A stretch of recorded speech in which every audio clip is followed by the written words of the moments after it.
자, 이번 주제는 말이죠. 우리는 어떤 인간을 사랑할까? 라는 주제입니다. 이 주제 얘기 들으시고 어떤 생각들이 드셨어요? 그러면 이 사랑이 어떻게 작동하는지 과학자적 관점으로 네. 간단한 그래프를 하나 좀 생각해봤는데 네. X축에는 매력이라는 척도를 놓고 네. Y축에는 이제 신뢰라는 척도를 놓아요. 오. 가까운 사람의 경우에는 매력보다 신뢰가 훨씬 중요해진다고 생각해요. 그렇죠. 예. 그리고 멀리 있는 사람은 신뢰보다는 매력이 있으면 사랑할 수 있다고 생각해요. 쉽게 말해서 그래프로 그래 나오겠지만 그 무슨 뜻이냐면 우리가 가족이라던가 뭐 아주 가까운 친구는 신뢰할 수 있어야만 전 사랑할 수 있는 것 같아요.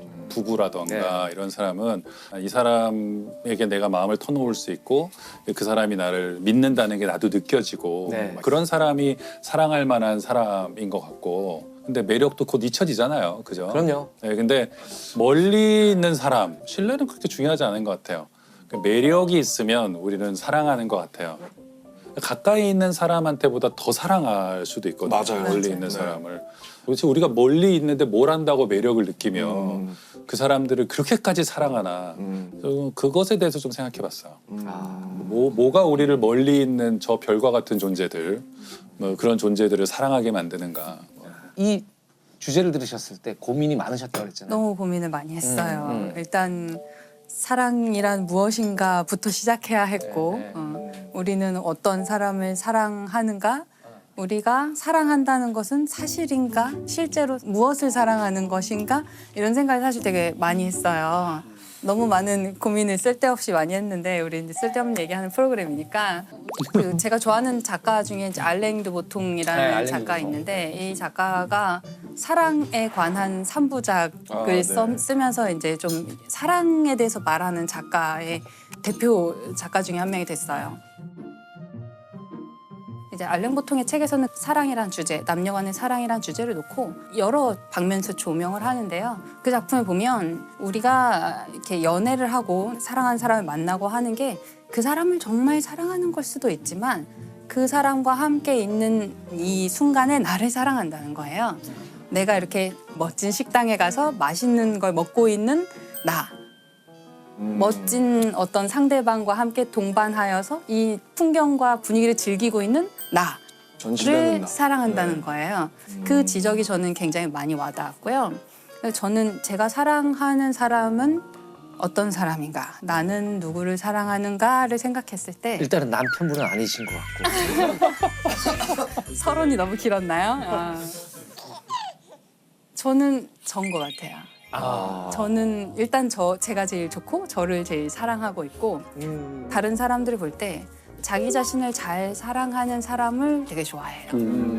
그렇죠. 자기 자신을 잘 사랑하고 있다는 거는 자기 자신의 모든 면을 잘 받아들이고 있고 네. 자기 자신에 대해서 잘 파악하고 있고 그런 사람이라고 생각을 해요.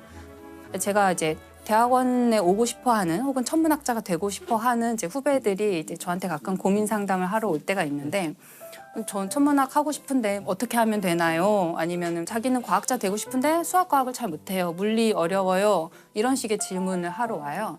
제가 그 친구들한테 그걸 물어봐요. 직업 과학자가 되려면 사실은 대학원을 나올 수밖에 없고 박사 학위를 받는 게 거의 필수적이고 박사 학위를 받으면 그때 인생이 시작이 돼요. 이 과학자로서의 삶은 박사 학위를 받으면 끝이 아니라 그 시작에 햇병아리 박사가 돼요. 어떡해. 그러니까 그 과정, 그 라이센스를 따기 위해서 거의 20대의 거의 모든 시간을 대학원에서 보내야 돼요. 남들은 대기업에 학부만 졸업하고 대기업에 취직해서 대리 달고 과장 달고 하는 동안 난 계속 연애하고. 아직 대학원생이고 아직 대학원생이고 아직 대학원생인 거예요. 그래서 그 대학원생에 대한 밈이 그렇게 있군요. 그렇죠. 세상에서 예. 제일 불쌍한 사람, 뭐 집에서 자고 있던 대학원생, 뭐 이런 식, 예. 뭐 이런 식으로 맨날 항상 밈이 저는 전혀 몰랐는데. 농담 있어요. 원래 소년이 잘못하면 소년원에 가고 대학생 잘못하면 대학원에 간다고. 분명한 말이죠. 예. 우프다 우프. 네. 그러니까 그게 그 시간을 다 버틸 수 있는지 나는 그게 가치 있다고 생각하는지 내가 그 내 젊은 날의 시간과 모든 기회비용을 다 투자하고 희생하고 할 만큼 내가 이것을 가치 있다고 판단하느냐 저는 그거를 제일 먼저 물어보라고 해요. 너 자신에 대해서 알아야 돼. 천문학을 아는 것보다 너 자신에 대해서 먼저 탐구해 보기를 바란다. 그 얘기를 항상 하거든요. 이게 자기를 아는 문제잖아요. 맞아요. 예. 근데 이게 맞아요. 철학적으로는 굉장히 어려운 문제거든요. 자기를 안다고 했을 때 첫째 문제는 자기란 무엇인가? 자기 베이비. 나라는 것이 불교에 그런 말이 있거든요. 나라고 할 만한 것이 없다는 사실이 있다. 이런 말이 있어요. 근데 아무튼 그게 좀 어려운 얘기지만 네. 나라는 것이 있나? 그러니까 왜냐하면 나라는 것이 자꾸 바뀌거든요. 맞아요. 근데 오늘은 내가 예를 들면 유튜버가 되고 싶은데 내일은 뭐 가수가 되고 싶고 수 모레는 있죠. 또 누구의 걸 봤더니 영화 배우가 그렇죠. 되고 싶고 네. 인간은 자꾸 변하기 때문에 이 변하는 자아 중에 어떤 게 나냐? 너무 어려운 문제죠. 맞아요. 근데 그러면 어떻게 진로를 선택하신 거예요? 이렇게 뭐 천문학자가 나는 저는 공부하는 거는 좋아했어요. 그러니까 똑똑하고 싶은 그 공부가 아니라 저는 약간 집착형 인간이거든요. 아. 제가 뭐 하나 좋아하면 막 그거를 계속 하고 싶고 네. 내가 잘하느냐 못하느냐 별로 중요하지 않고 그냥 그걸 할 때가 재밌는 거예요. 그래서 만약에 영문학과를 갔어도 대학원 갔을 것 같고 생물학과를 갔어도 대학원 갔을 것 같고 그냥 저는 이런 삶을 좋아했었고 근데 그중에 이제 천문학이 된 거는 진로를 결정할 시기에 알게 되었던 몇몇 사람들이 이제 천문학이라는 길을 이제 보여줬던 거죠. 그래서 저한테는 대학원 생활하고 이제 지금 이 일을 정말 이 과정을 즐기고 있기 때문에 저는 제가 막 노벨상 받는 과학자가 아니어도 저는 그냥 오늘이 매일이 행복한 거거든요. 그러면은 저는 이제 제 자신을 잘 알고 네. 이 길에 왔다고 저는 생각을 해요. 지금 이렇게 진로를 결정하는 부분에 있어서도 굉장히 자기애가 느껴져요. 아 내가 공부하는 모습이 너무 좋고. 아, 네네 맞아요. 그거 자체가 그게 좋고. 가장 행복한 분의 전형이잖아요. 내가 정말 잘하는 건데 내가 좋아하는 거고 그것이 내가 직업으로 선택할 수 있고 이게 정말 행복한 거죠. 덕업일치라 그러죠. 그쵸 네. 그쵸. 그래서 최근에 이제 재밌었던 거는 김연경 선수의 인터뷰. 김연경 네, 선수. 김연경 선수의 배구 선수, 인터뷰가 배구 선수. 저는 너무 마음에 와닿는 거예요. 그분의 인터뷰가 어떤 식이냐면 김연경 같은 선수는 100년에 한 번 나올까 말까 한 선수라고 생각하는데 정말 그렇게 생각하시나요? 물어보면 그분은 네라고 대답하시는 거예요. 정말 그렇게 생각합니다. 정말 그렇게 생각합니다. 동의를 하기는 하죠. 네. 100년이 돼도 나오기 쉽지는 않기는 하죠. 네, 쉽지는 않긴 하는데. 그리고 뭐 팬들이 달아준 댓글 중에 제일 마음에 드는 거는 교회에는 성경, 절에는 불경, 배구는 김연경. 이런 식의 이야기를 뭐 인터뷰에서 맞는 얘기니까. 네. 네. 근데 좀 맞는 얘기잖아요. 근거가 있는 네. 자신감이잖아요. 근데 그거를 정말 자기가 막 거들먹거리면서 얘기를 하면 너무 싫겠죠. 그렇죠, 너무 그렇죠. 그렇게 꼴 보기 싫은 게 없죠. 네. 나 잘난 척하는 건데 이분은 그거를 내가 잘난 척한다는 느낌이 전혀 들지 않고 나 열심히 했고 그래서 잘했고 그래서 난 내가 좋아를 너무 당당하게. 뛰고 싶다라고 이제 얘기도 많이 하고 하는데 그거는 그 사람들의 생각이고 네, 제 생각이 중요한 것 같습니다. 제가 잘 결정할 수 있도록 하겠습니다.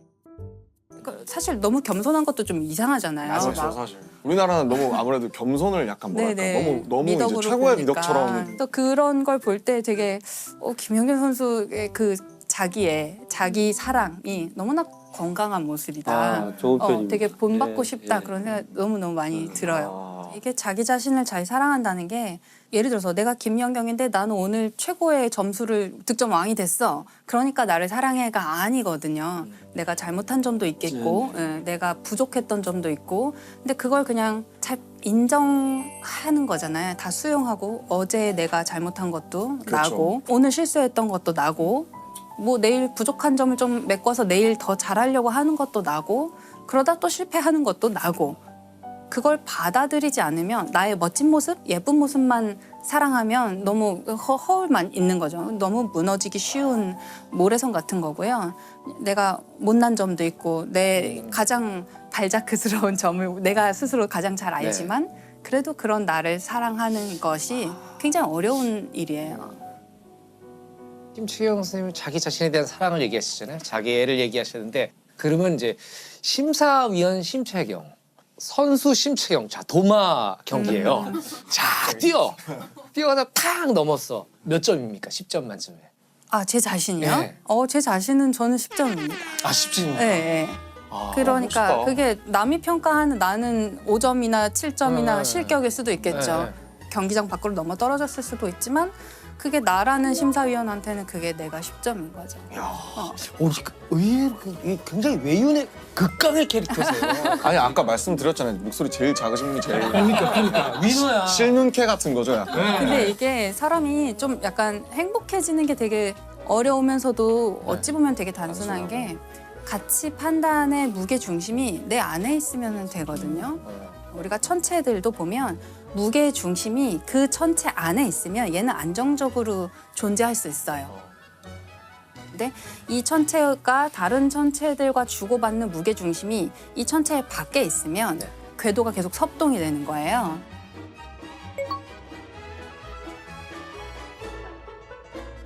저는 가치 판단의 기준도 그게 자기 안에 있을 때 좀 더 안정적으로 살 수 있는 것 같아요. 그래서 좋아요를 눌러준 사람이 별로 없더라도 괜찮고.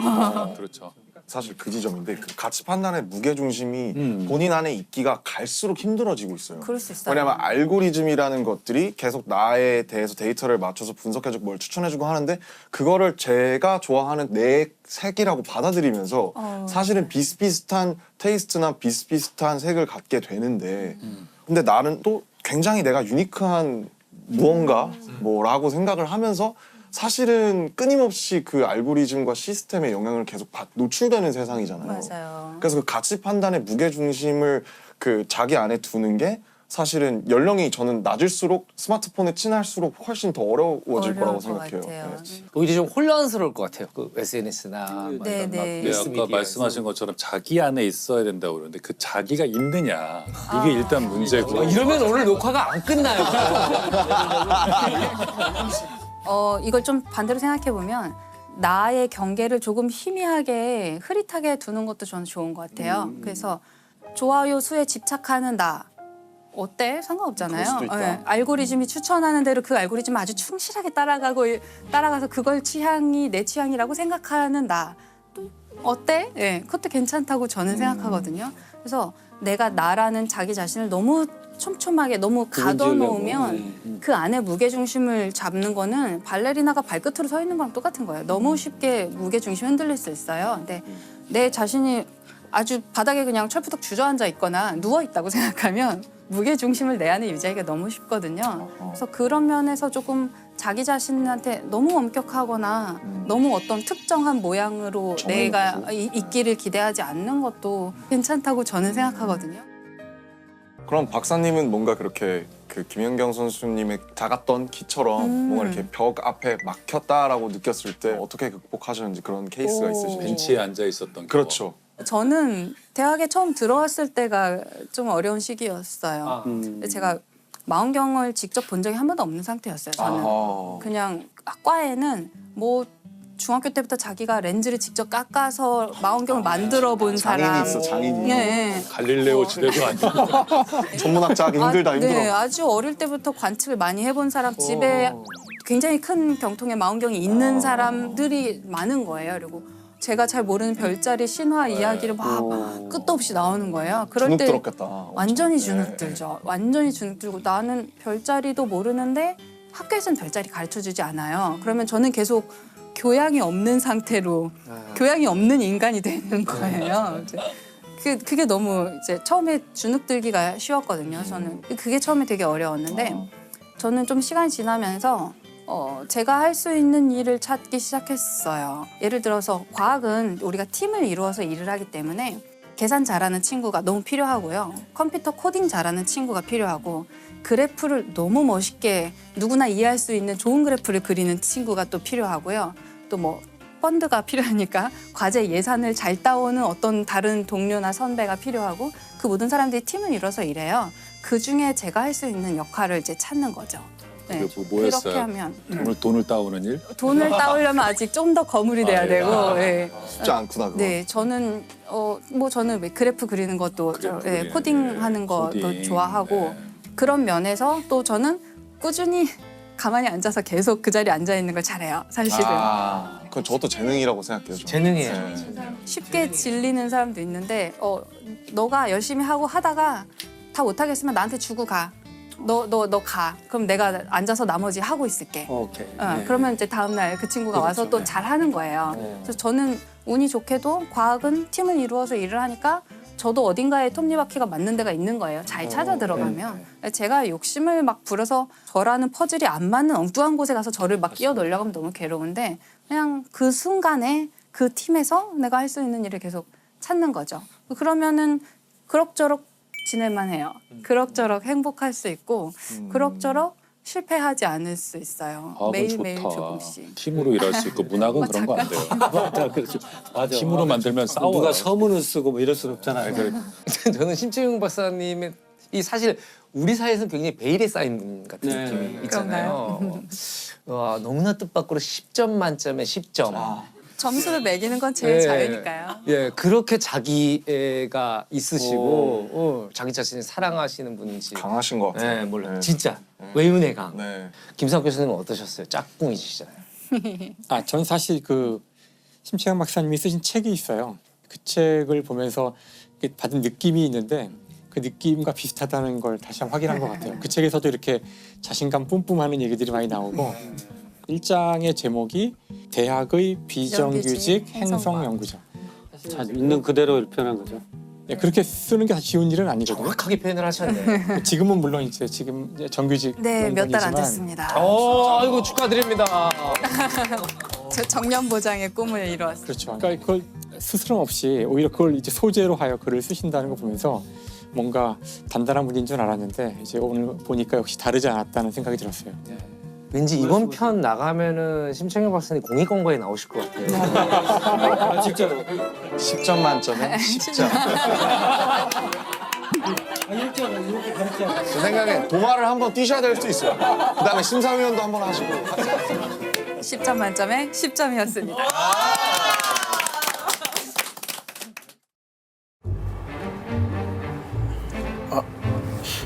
I'm sorry.